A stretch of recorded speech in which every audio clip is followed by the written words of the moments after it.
tiempo te da la razón. Bueno, el presidente lo sabe, pero fíjate que por simple ejercicio, no sé, ni periodístico, personal, estoy revisando parte de la información que me envía nuestro jefe de información, Mario Toledo. Frente Amplio opositor solicitará nuevas medidas cautelares contra el presidente Andrés Manuel López Obrador. Violar la ley y la equidad desde el gobierno. El principal problema en 2024 será el de un poder que viole las reglas del juego democrático. Lorenzo Córdoba Vianello. Luis Estrada, el director de cine, es el peor sexenio para la cultura y la ciencia. En el Universal, Germán Martínez e Ildefonso Guajardo, contra Xóchitl Gálvez, AMLO juega similar papel que Fox en el desafuero. No lo dije yo, nueva sección en la mañanera, viola la Constitución, advierten juristas. ¿Qué sigue conmigo, presidente? ¿Un segundo atentado? Pregunta un temerario Ciro Gómez Leiva en su programa Andrés Manuel López Obrador.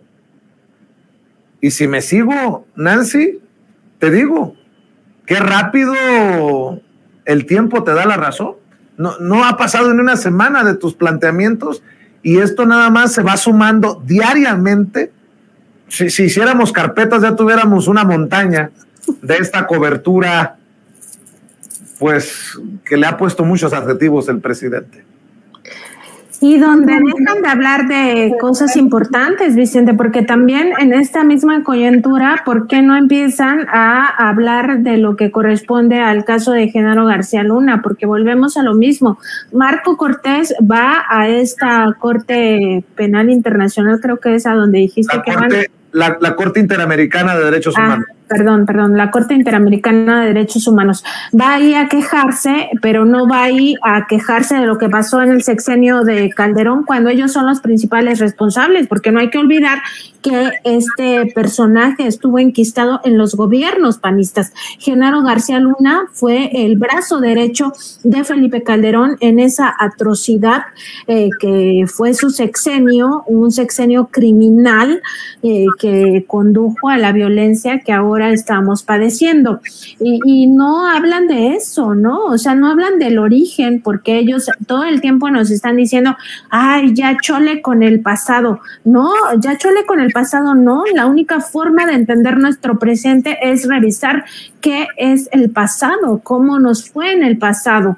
Y la forma de no repetición de esas atrocidades es precisamente conocer las atrocidades. Entonces, sí, es algo bastante previsible que esto va a ir de mal en peor, Vicente, y lo que hablábamos justo el martes, después de esta intervención que tuve en la conferencia matutina, es justamente eso, Vicente, que por una parte yo le preguntaba al presidente si estaba pensando ya en una estrategia para contener o de alguna manera contrarrestar esta guerra sucia mediática y jurídica, porque acuérdate que yo le hablé de estas dos circunstancias, como tú decías, el lawfare, ¿no? Que lo han aplicado totalmente estos grupos de intereses creados, estos lobbies, porque no se le puede llamar de otra forma a los grupos de presión, como son estos que mencionaba en esa conferencia, Mexicanos contra la Corrupción e Impunidad, parte de este engranaje,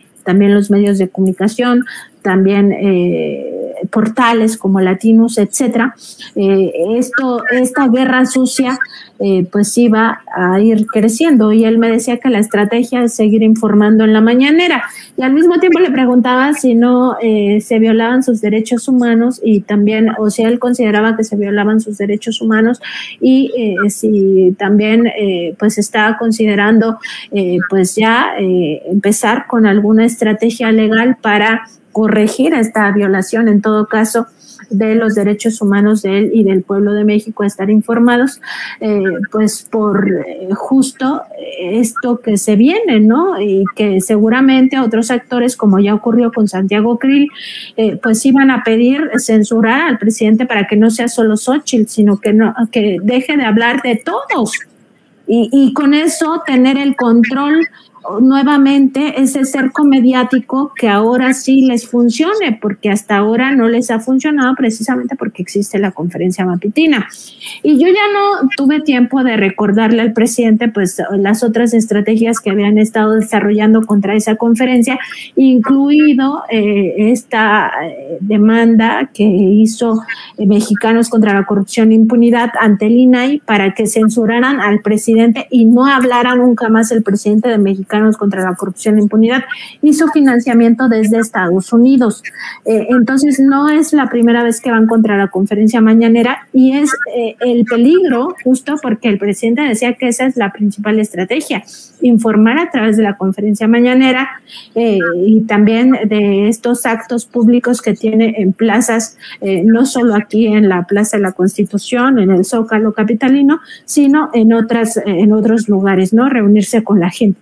Pero yo creo que a estas alturas eso no va a bastar, y menos si se le aplica una mordaza como lo que está ocurriendo con el INE, esta Comisión de Quejas y Denuncias, y también con el Tribunal Electoral del Poder Judicial de la Federación. Y eso nos lleva al otro problema, que estos organismos autónomos, como es el INE y este otro integrante del Poder Judicial, como es el Tribunal Electoral, pues siguen capturados por esos mismos intereses creados, corruptos del pasado neoliberal. Ahí no se ha ido esa mafia del poder como la define el presidente.